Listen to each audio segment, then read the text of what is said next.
Maître Elitia Dibassaï Moutoupeké, bonjour. Bonjour, monsieur le journaliste. Vous êtes le coordonnateur des mouvements associatifs et proche collaborateur du gouverneur de la province du Haut-Uélé, j'ai cité Jean-Baptiste Gambou. Et quel est votre constat à ce jour par rapport aux différents mouvements associatifs qui naissent? Oui, j'aimerais ici interpeller certaines personnes ou certains responsables des associations.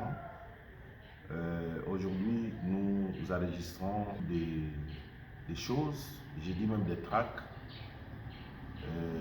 menaçant même les personnalités, les notabilités des provinces, des autorités même. Nous demandons, toutes ces associations, que ce soit un mouvement, soit des citoyens ou comment, n'ont jamais été enregistrés. Et à ce jour, une association peut fonctionner dans la province si et seulement si cette association a l'autorisation de fonctionnement de son excellence, M. le gouverneur de la province de Haut-Uélé.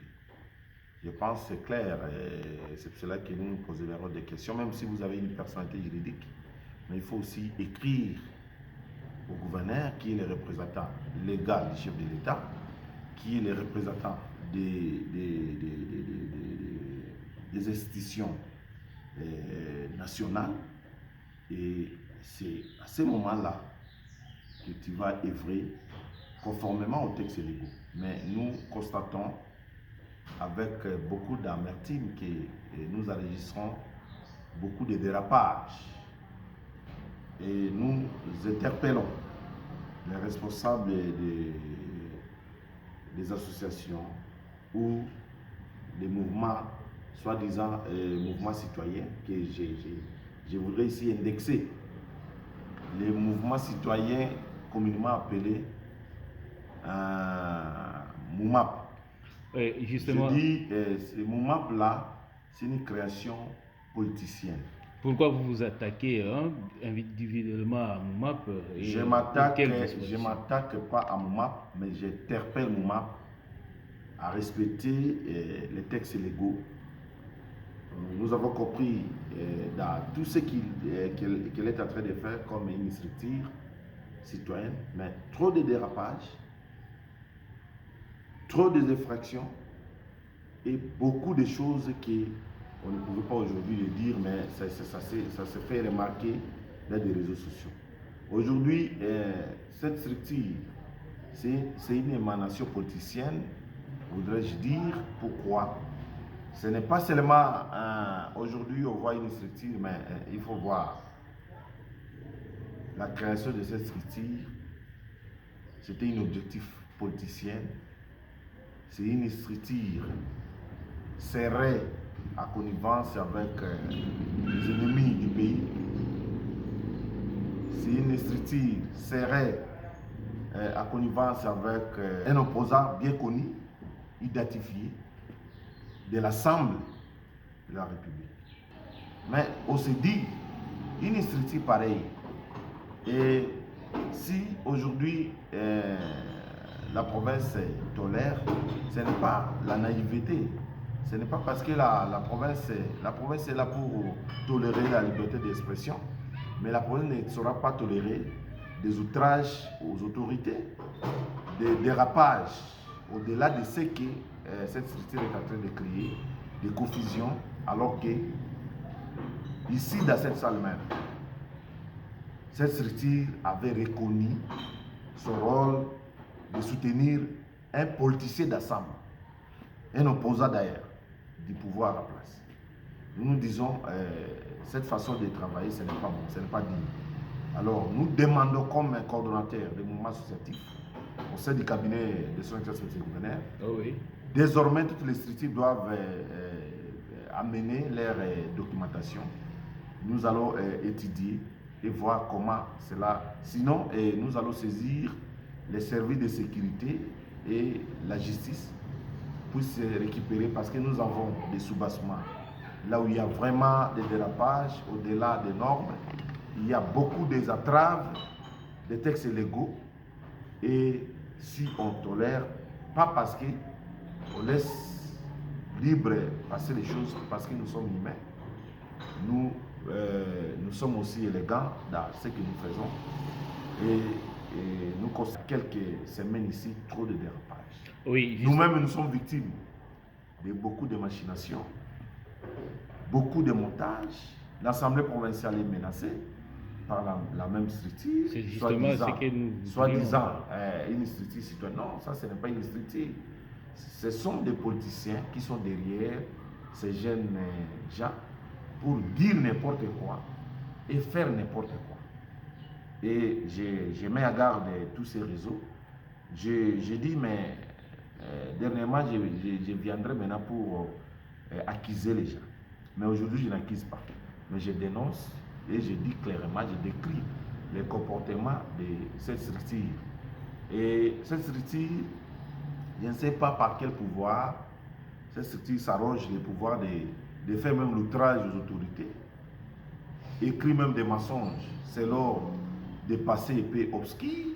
Un moment pour dire qu'il est en train d'indiquer les bons chemins. Non, il n'y a pas, non, il n'y a pas. Lui ne peut pas indiquer.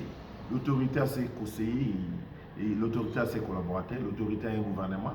Ce n'est pas à une structure pareille, d'ailleurs, à connivence avec un parti politique de l'opposition, que ces partis-là, de l'Assemblée, de Moïse Katumbi, qui manipulerait cette structure. Et nous dénonçons d'ailleurs ces comportements. Et nous allons désormais avoir leur documentation pour voir réellement s'ils sont dans les partis politiques ou alors ils sont une structure. Parce que la fois passée, monsieur le journaliste, ils sont allés plus loin en m'indexant que non, j'obtiendrai une somme colossale de plus ou moins 35 000 $ pour la compétition des tournois. Vous en avez des infractions gravissimes. J'ai dit gravissimes. Mais j'ai posé mille et une questions. J'ai dit, mais ces structures travaillent pour nuire, pour monter, pour faire des machinations, pour ternir les images des autorités. À place, on a un bon cœur de supporter, parce que ce sont des jeunes gens qui sont là, quand on lui remet un 10 $, il doit aller dire n'importe quoi à une personnalité. Alors nous mettons en garde de ces comportements. Trop c'est trop. Maintenant nous allons demander à la justice, nous allons demander au service de sécurité d'y veiller. Et nous allons amener dès demain, nous allons imprimer toutes sortes d'articles, des entraves que cette structure a amené ici sur le terrain. Nous allons déposer et pour dire que non, voilà, l'ère dérapage. Et on aura une rencontre. D'ici là, je vais inviter les responsables des associations pour leur faire savoir quel est leur objectif. Une structure citoyenne doit travailler dans ce qu'on appelle la vérité. Pas monter, faire des montages, imaginer, et au las des histoires, et ça fait même la nausée de voir que non, les jeunes garçons, c'est l'as des histoires. Pensez-vous vraiment que les autorités, cette structure n'a pas les documentations que il n'y a pas de documentation. Par exemple, quand une structure dit non, voilà, il aurait reçu 85 000 $. Est-ce qu'aujourd'hui, si je traduis tous ces responsables-là en justice, il faut démontrer ça? Non, ils sont dans des cacophonies, dans des imaginations. Et nous interpellons leur conscience. C'est à ce jour que j'étais quand même à dire que non, en tout cas, trop c'est trop. Et je mets à garde ces réseaux, en commençant par ces partis politiques qui ont mis en place une structure, soi-disant une structure citoyenne. Or, c'est une structure de l'opposition.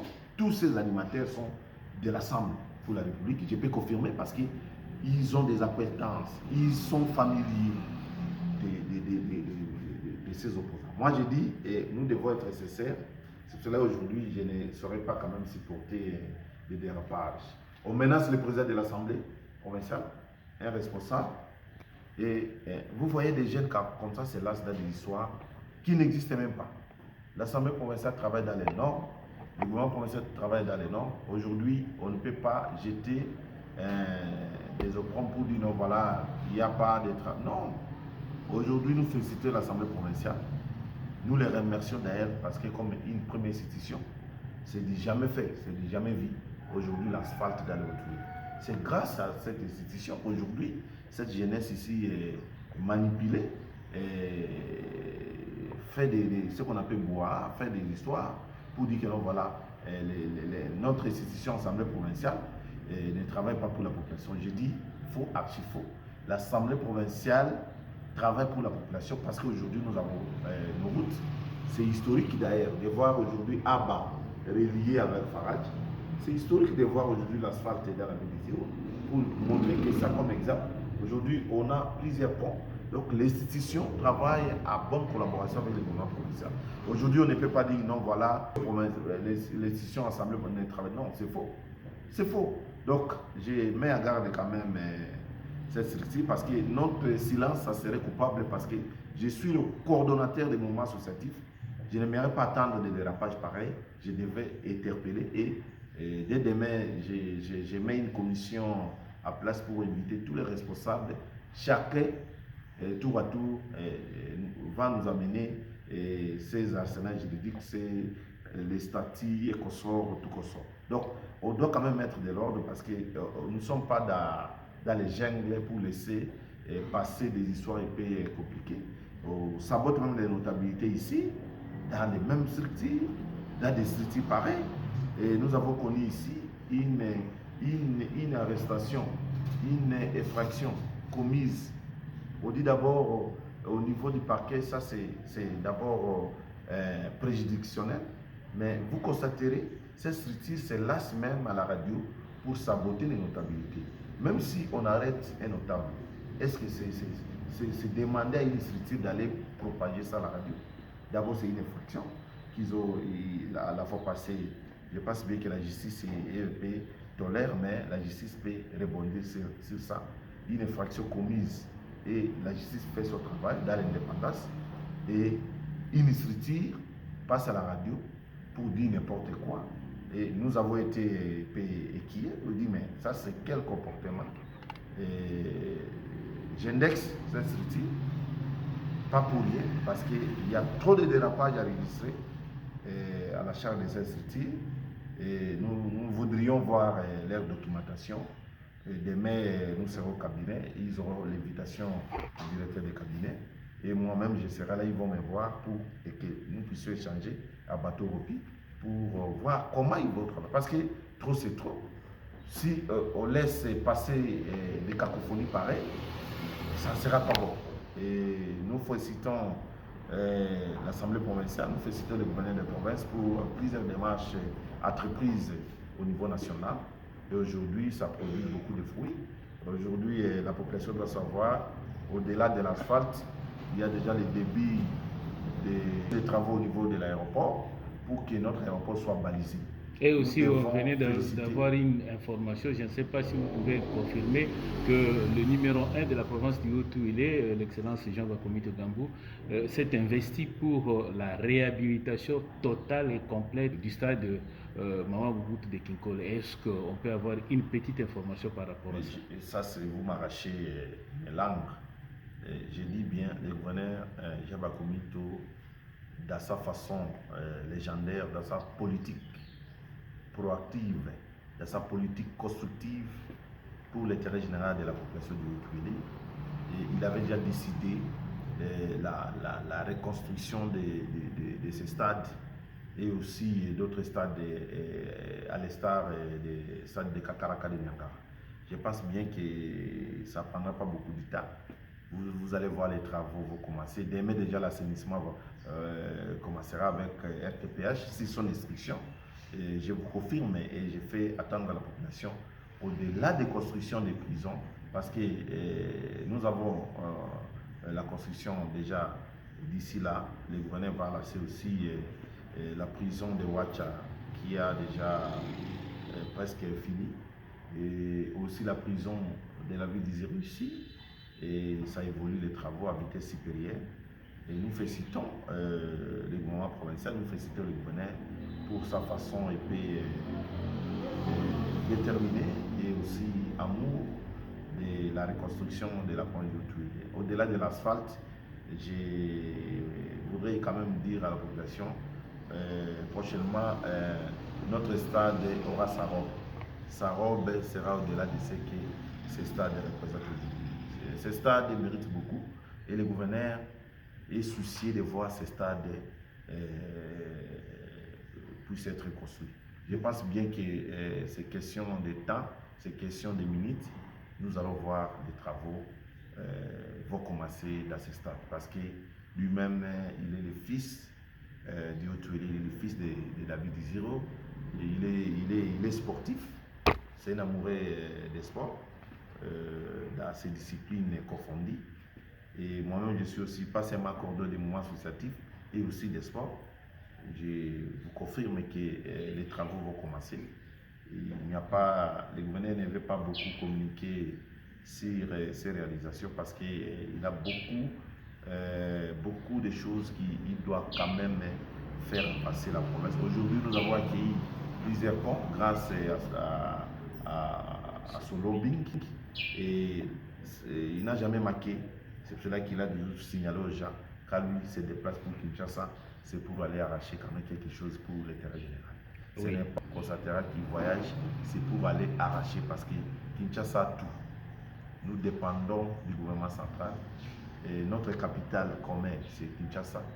Et le gouverneur doit aller toquer gauche et droite pour que les choses, des bonnes choses puissent arriver. Comme d'ici là, notre aéroport sera balisé. On peut quitter ici à minuit pour aller à Kinshasa. On peut quitter à 20h pour aller à Kisangani. Donc nous serons vraiment désenclavés sur tous les plans aériens, terrestres. Et aujourd'hui, l'asphalte évolue. Nous avons aujourd'hui sur 33 km qu'a décidé le chef de l'État. Le gouverneur, comme son bras droit, il a aussi décidé aussi d'ajouter au moins 10 km sur les faux pop de la province du Haut-Tuilé. Donc, nous devons remercier. Nous avons eu des gouverneurs, nous avons eu des présidents.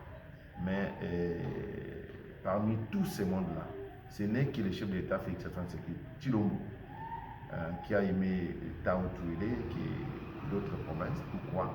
C'est lui qui a quand même asphalté notre chef-lieu, la ville d'annualité. Pourquoi j'ai dit? Parce que l'annualité J, son corps ici et son sang. Donc c'est une ville sainte. Aujourd'hui, nous devons remercier le chef de l'État grandement, Félix Antoine Tshisekedi Tshilombo. Et Haut-Tuilé est derrière lui, et le gouverneur est derrière lui, nous tous, les leaders, nous sommes derrière le chef de l'État, Félix Antoine Tshisekedi Tshilombo, pour sa détermination de l'unité du pays, pour sa détermination et pour reconstruire notre province, pour sa détermination pour la paix et pour sa détermination pour nous sécuriser, nous, la population du Haut-Tuilé. On doit vous libérer, mais souffrez que vous puissiez placer ne fût-ce qu'un mot aux jeunes, aux associations et aux différentes structures par rapport à la sécurisation même de la province. Oui, je voudrais ici lancer un appel, je dis d'ailleurs pressant, à toute la population du Haut-Tuilé, à toutes les structures confondues, les églises et consorts, que nous devons développer ce qu'on appelle la vigilance. Pourquoi nous devons être vigilants? Parce que les ennemis de développement tentent de créer des confusions, créer les sécurités, alors que Haut-Tuilé, c'est la paix qui règne depuis la création du monde. Tout le monde connaît que dans les Haut-Tuilé, c'est une population accueillante, c'est une population paisible. La population n'a jamais enregistré les comportements indignes devant nos frères congolais, et cette population doit veiller pour la sécurité. Et nous avons enregistré quelques indices de la sécurité, et je dis même les sécurités créées par les ennemis de développement, parce qu'ils ont vu l'asphalte commencer, ils ont vu l'aéroport être balisé, et ils doivent maintenant monter un réseau de l'insécurité pour faire douter nos institutions. Mais je demande à la population, je suis d'ailleurs leur ancien coordonnateur à l'époque de la société civile, je parle ici à double volet, comme notable, comme un ancien coordonnateur honoraire, et aujourd'hui aussi je suis au cabinet auprès du gouverneur des provinces pour lui porter main forte et l'appuyer sincèrement. Nous devons développer la vigilance et nous devons dénoncer tous les suspects. J'ai dit tous les suspects. Là où vous êtes, dans les quartiers, dans les avenues, dans les ruelles, vous constaterez quelqu'un inconnu et quelqu'un qui passe toute la journée dans sa chambre et qu'il sort seulement la nuit.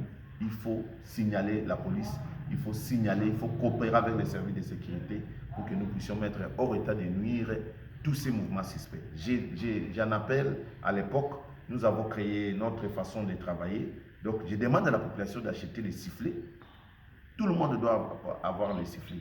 Et que parcelle par parcelle, les chefs des quartiers, les leaders des jeunes, je vous demande, biso mokoto landela makambo oya sécurité parce que banguna na biso bamoni que développement na outu les bandits. Gouverneur Jaba Komito a décidé de développement et Salema banguna balobi non, il faut pas imposer maintenant contre le développement bâtir et sécurité. Nde na bengi population nyonso outu ile na bengi ba maman, ba jeune, ba papa, ba koko, ba kumu nyonso. Je dis même ba sage na biso, même ba coutumier, botela makambo. Biso to bika na kimia, ba tumoko balingi ba sala ba créer ba makambo ezalaka wate, to dénoncer bango.